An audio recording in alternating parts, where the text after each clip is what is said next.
Se eu quiser falar com Deus,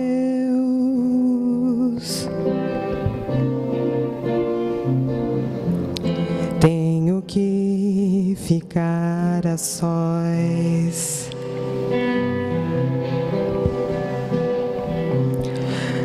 Tenho que apagar a luz.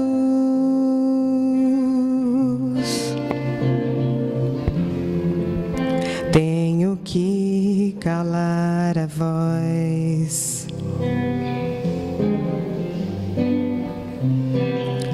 Tenho que encontrar a paz.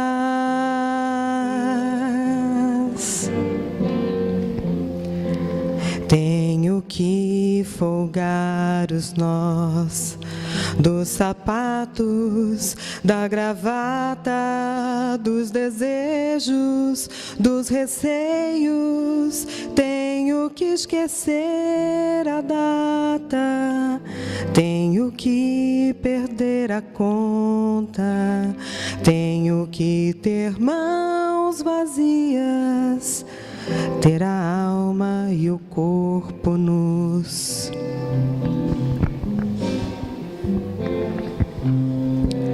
Se eu quiser falar com Deus,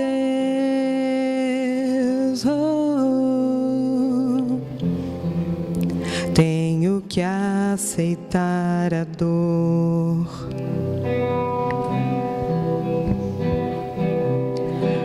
Tenho que comer o pão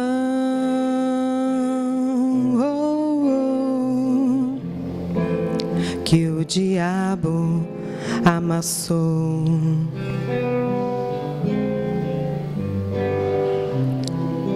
Tenho que virar um cão.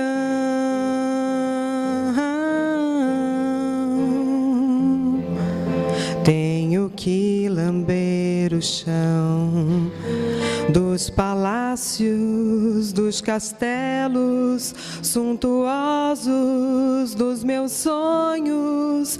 Tenho que me ver tristonho, tenho que me achar medonho, e apesar de um mau tamanho, alegrar meu coração.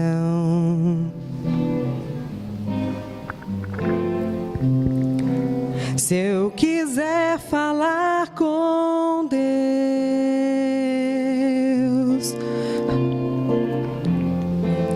tenho que me aventurar.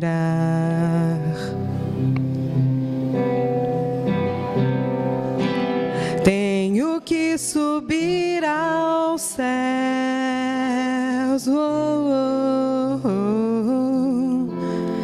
sem cordas para segurar.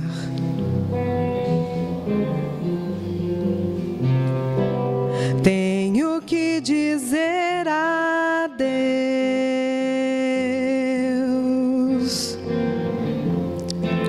dar as costas, caminhar decidido pela estrada que ao findar vai dar em nada, nada, nada, nada, nada, nada, nada, nada, nada, nada, nada, nada do que eu pensava encontrar.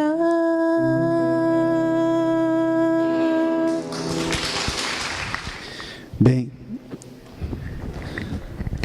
bom, sejam bem-vindos todos. Então, realmente, Gilberto Gil foi muito feliz nessa canção, porque ele passou o Evangelho de Jesus a limpo aí, não é? Então nós vamos aproveitar algumas passagens da música, vamos fazer associação com o Evangelho e vamos tentar trazer isso para os nossos dias, né? Porque realmente nós necessitamos muito conversar com Deus. Isso faz parte da nossa vida, faz parte da nossa existência.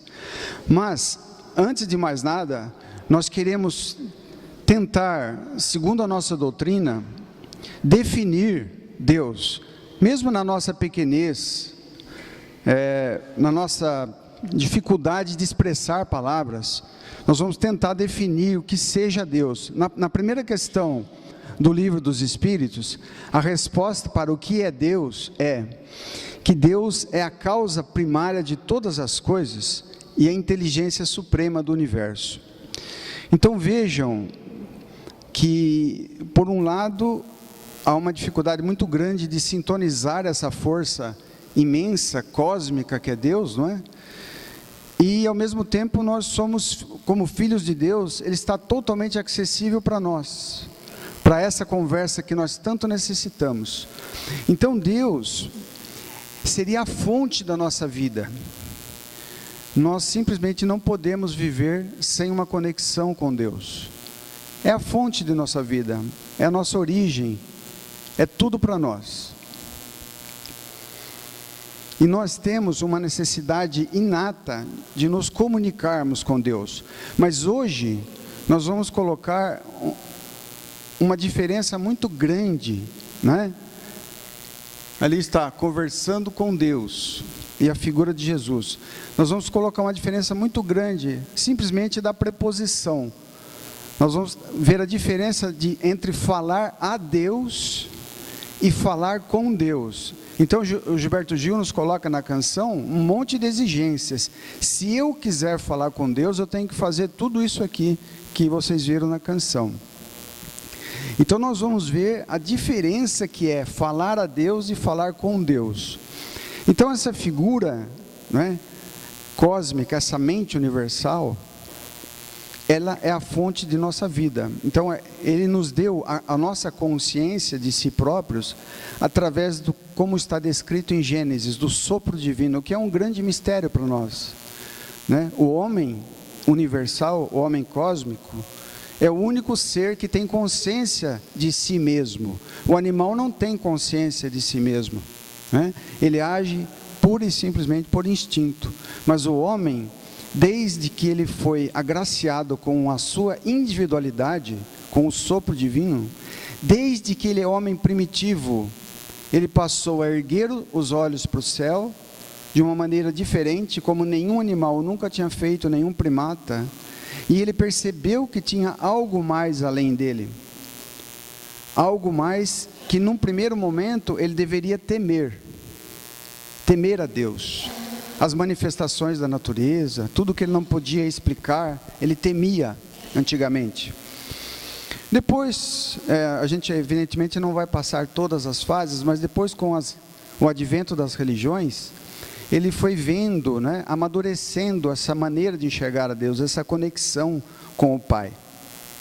E nós, que somos cristãos, falamos com Deus através de Jesus.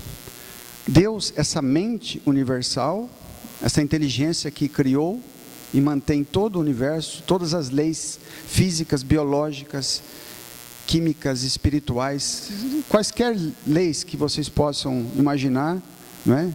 Essas leis tiveram origem na mente brilhante do Criador do universo. E essas leis nos regem e nos governam. Mas nós falamos com Deus através de Jesus. Então, o primeiro ponto para essa nossa conversa com Deus é entender que existe uma estrutura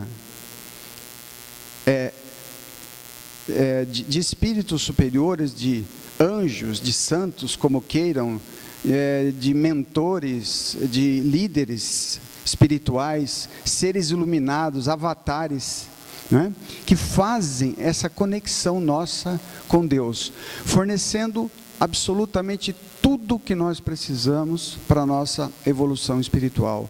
Claro que as condições são fornecidas, mas nós temos que fazer a nossa parte para despertar essa consciência. Mas isso tudo é muito lento, se a gente observar a história da humanidade, e a nossa doutrina que nós abraçamos,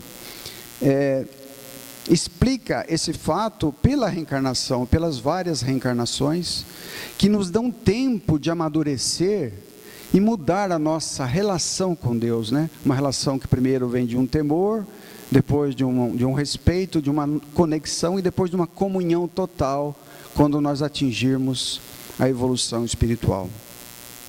Então, gradativamente, nós vamos deixando de falar a Deus, às vezes com os nossos pedidos um pouco ingênuos, né? Um pouco infantis, e nós vamos começando a conversar com Deus.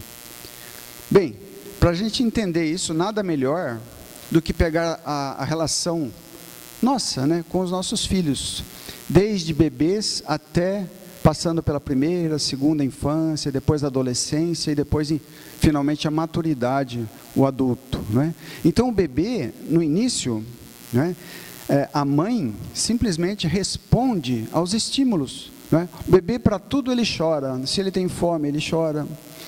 Se ele tem dor, ele chora. Até se ele tem uma fralda molhada, ele chora.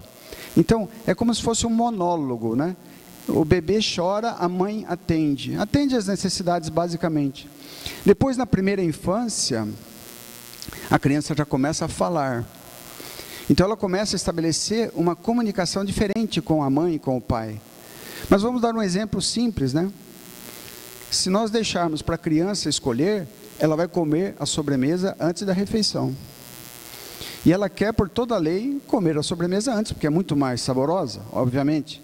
E não adianta a mãe explicar: olha, meu filho, minha filha, na verdura e no legumes nós temos vitaminas, minerais, antioxidantes, fatores de crescimento, que vai ajudar você a crescer, ficar forte, não é isso? É como se fosse um monólogo do filho. O filho pede, né? A criança pede, a mãe finge que atende e assim vai levando. É como se fosse um monólogo mesmo, não existe um diálogo ainda. Depois, na adolescência, a capacidade de argumentação e de diálogo já vai aumentando, né? Entre filhos e pais, né?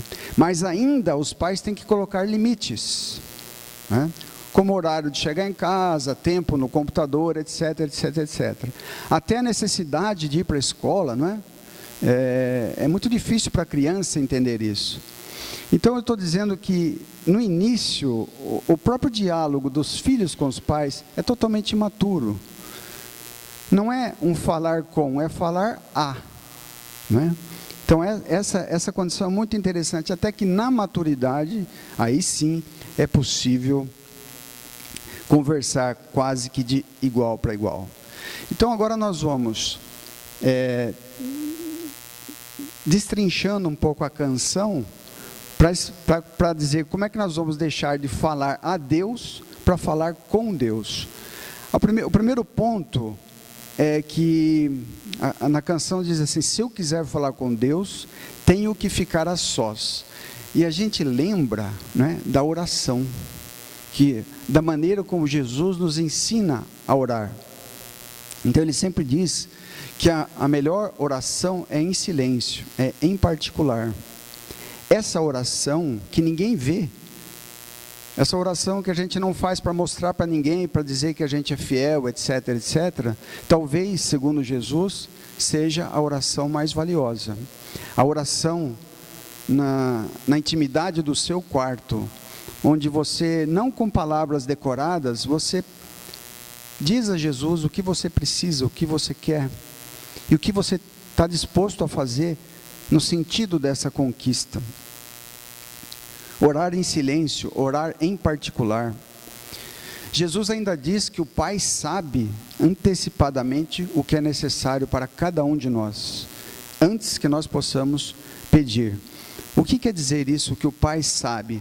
Quer dizer que essa estrutura espiritual que existe para atender a nossa evolução espiritual, ou seja, as leis universais que estão por detrás de tudo isso, não é? Elas nos trazem situações que são muito úteis para nós e que num determinado momento, às vezes nós não entendemos uma dificuldade, por exemplo, né? Então, esse pedir e obtereis, ele acontece invariavelmente nas nossas vidas, só que no início nós somos infantis, nós pedimos sem nem ter consciência que nós estamos pedindo, ou seja, cada palavra que a gente profere, cada pensamento, às vezes desequilibrado que a gente tem, quem é que não tem? Então, cada vez que a gente faz uma atitude qualquer, nós estamos pedindo um retorno do universo. Então, isso é ficar a sós para orar. Porque a questão da religião, todos os rituais religiosos são muito válidos para a gente. Porque os rituais nos colocam numa sintonia com Deus. Mas o risco de nós nos limitarmos só aos rituais é muito grande também. Então, saindo de um evento religioso, de um templo religioso, nós temos que continuar a nossa conexão com Deus o tempo todo. Então, essa é a parte mais importante dessa questão da oração. Muitas vezes, só a religião, não é? Sem uma compreensão do que ela significa, não vai resolver as nossas questões. Tanto é que Jesus foi muito claro. Ele disse o seguinte: antes de levardes a vossa oferta ao altar, reconcilia-te com teu irmão. Ou seja, antes de frequentar um templo religioso, de seguir a sua religião, seja lá qual for, entre em harmonia com seu irmão, com o seu próximo, né? Que é o espelho de Deus. É através do próximo que nós chegamos a Deus também. Aí a canção diz o seguinte: se eu quiser falar com Deus, eu tenho que encontrar a paz. Tenho que encontrar a paz. Jesus, uma das últimas palavras de Jesus junto aos discípulos: eu vos dou a minha paz, eu vos deixo a minha paz. Então Jesus, para as religiões cristãs, é o nosso modelo e nosso guia, né? As duas questões que nós ficamos então para refletir: o que nos traz a paz? O que nós fazemos no nosso cotidiano que nos traz a paz? E o que nós fazemos no cotidiano que nos rouba a paz? E por que isso acontece, né? O que nós fazemos que rouba a nossa paz? Então, nós ganhamos a paz quando nós estamos correndo harmonicamente no fluxo da vida. O fluxo da vida, o fluxo do amor, da gratidão, da compaixão. Esse é o fluxo divino.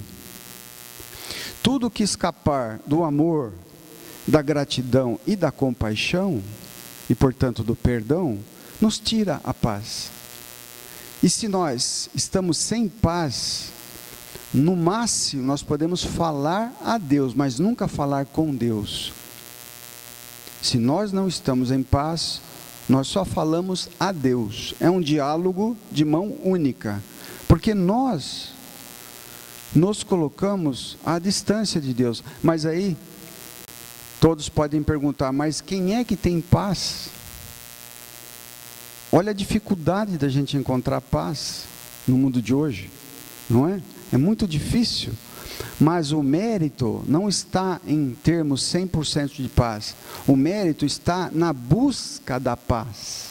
É diferente.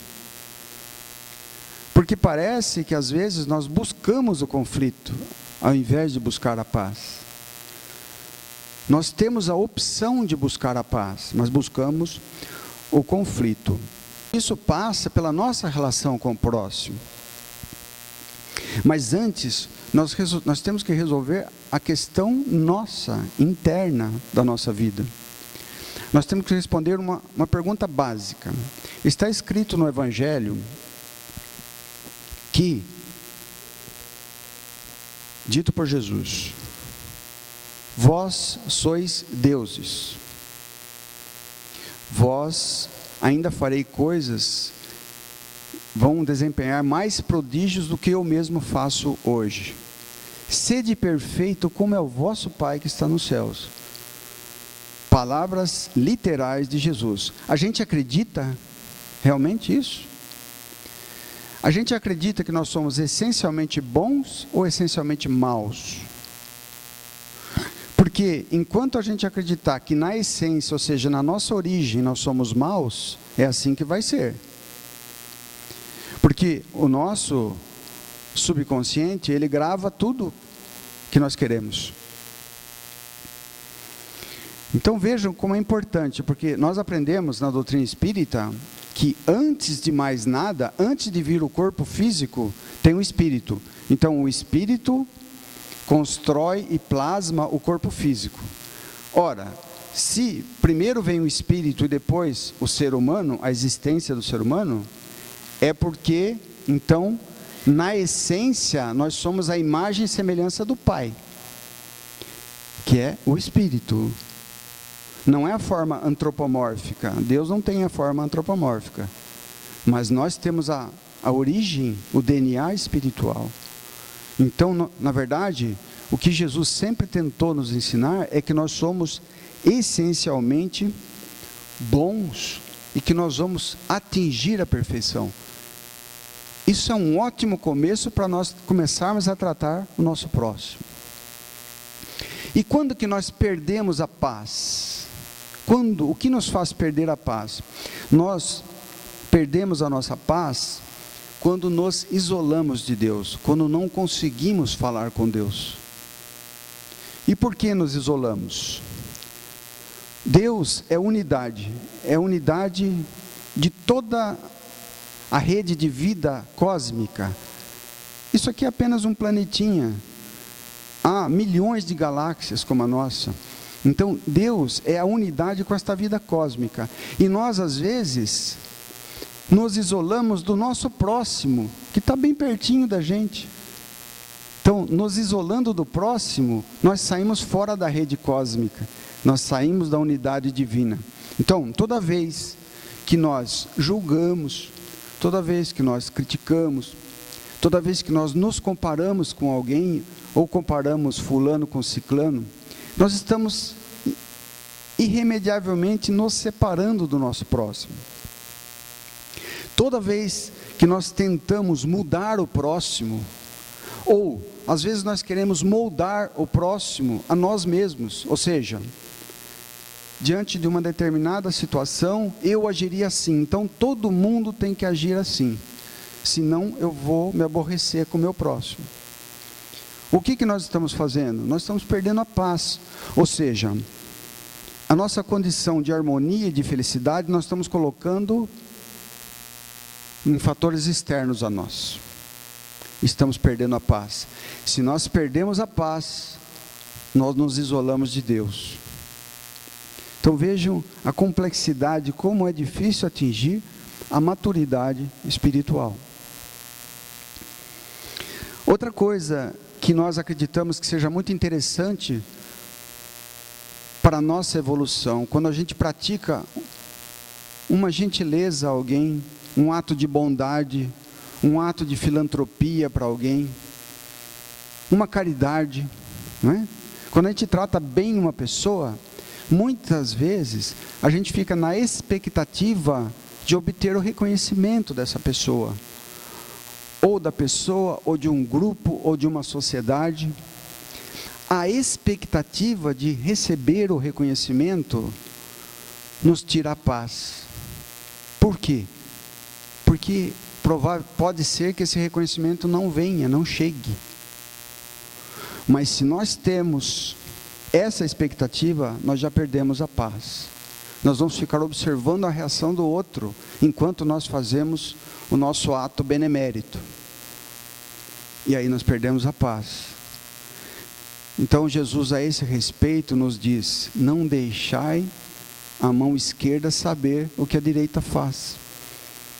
É um ato, deve ser um ato espontâneo, um ato de amor, pura e simplesmente.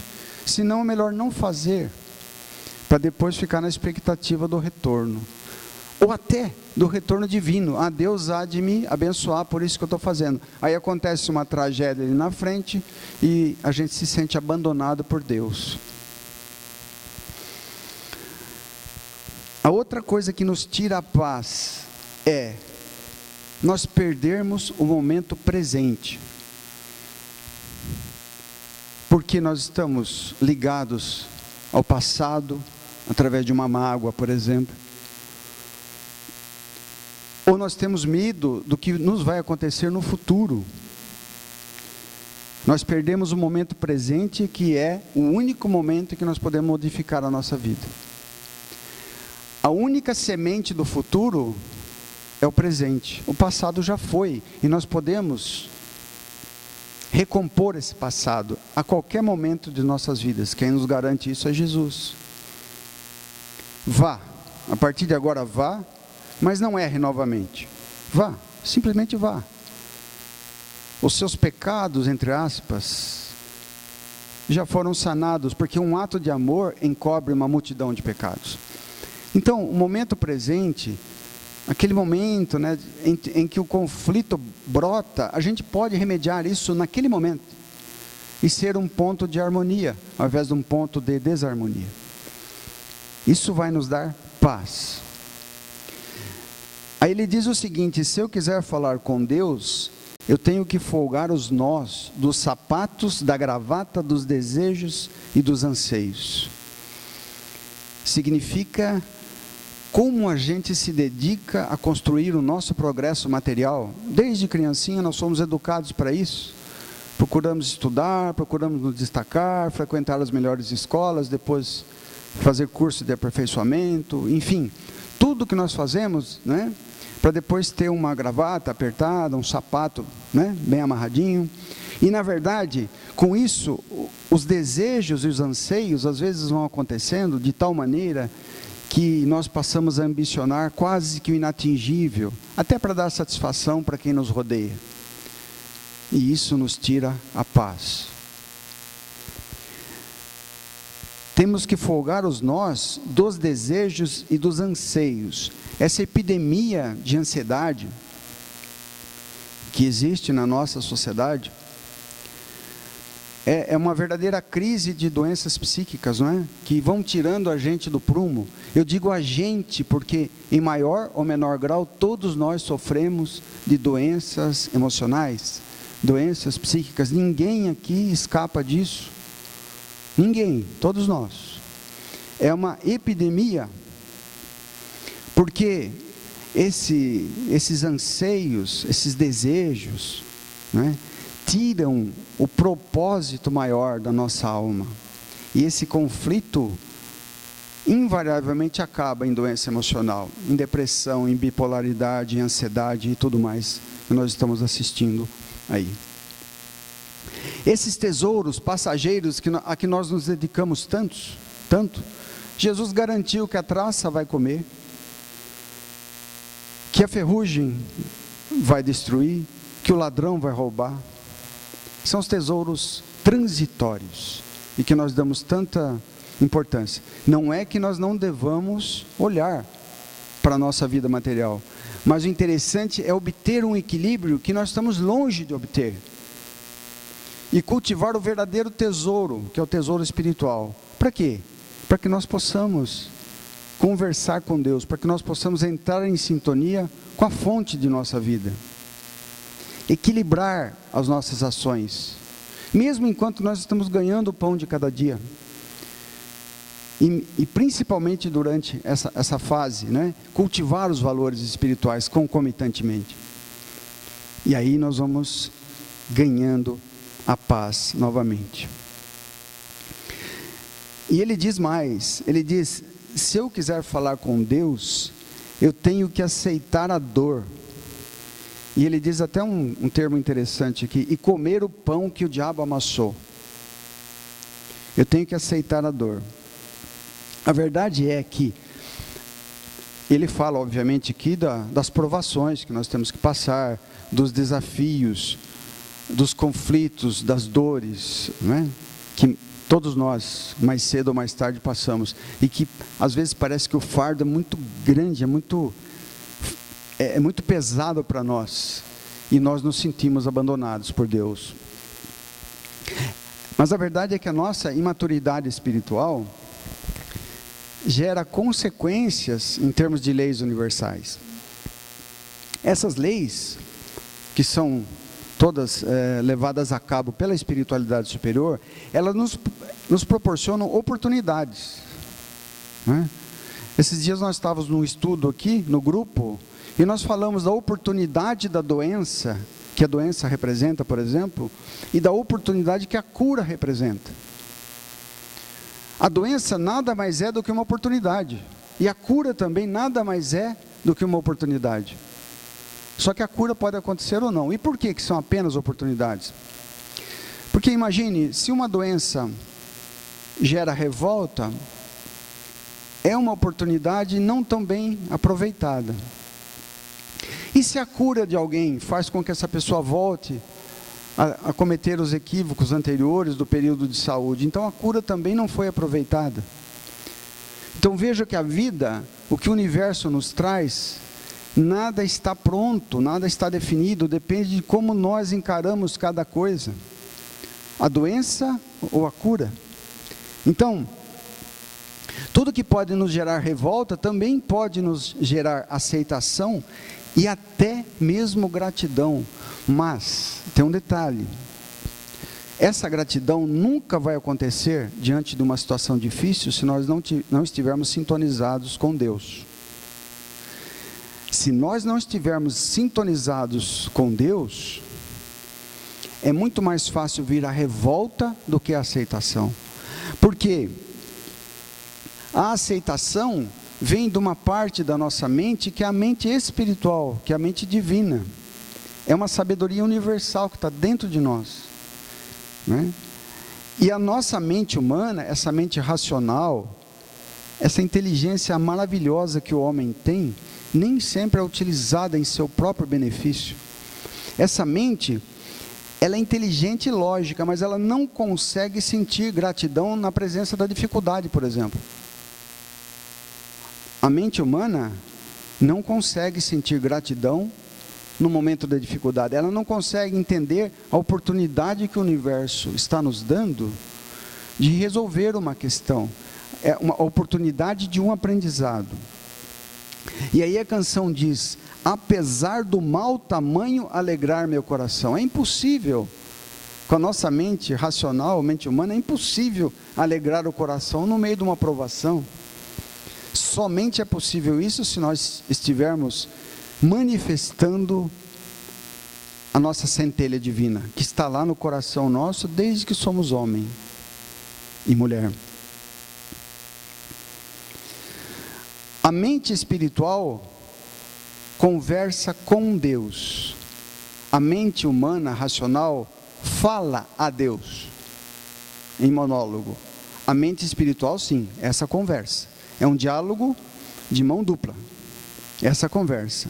E tem uma frase muito bonita, que eu anotei aqui, que diz o seguinte: o desafio é um elogio de Deus. Então o desafio que nós passamos é um elogio de Deus, porque a inteligência cósmica sabe que nós temos condição de vencer aquilo, e por isso ele ocorre. Porque é muito importante que nós nos conscientizemos do fato de que tudo conspira a nosso favor, não contra nós. Não há nenhum castigo divino. Tudo conspira a nosso favor. Tudo, absolutamente tudo. Não é absolutamente vontade de Deus que soframos. Muitas vezes, depois de uma tragédia, de uma perda de um ente querido, às vezes um ente querido jovem, uma tragédia mesmo, às vezes uma perda material, muitas vezes a gente fala: mas foi vontade de Deus. Então que seja feita a vontade de Deus e não a minha. Mas não é vontade de Deus que nada de ruim nos aconteça. Ocorre que Deus, em toda a sua grandeza, não pode penetrar num único lugar no universo.